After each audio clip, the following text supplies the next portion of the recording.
Grabe yung hangin at saka alon dito guys. Hindi tayo makapag-upload mga video kasi hindi makalahad yung mga mga inis na dito ngayon. Kasi ang lakas ng hangin, tapos ang lakas ng alon.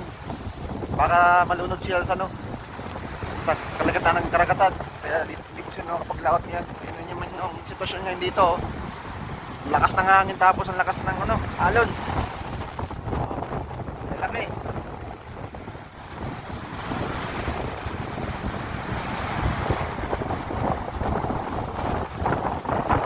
Kasi mga bangkaw.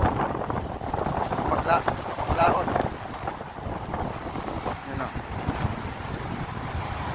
Mga bangka ngayon angat. Sa taas.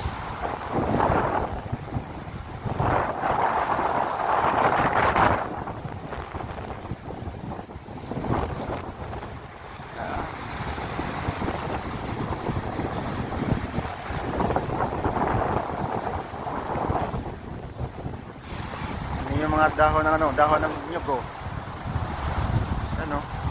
lakas talaga hangin.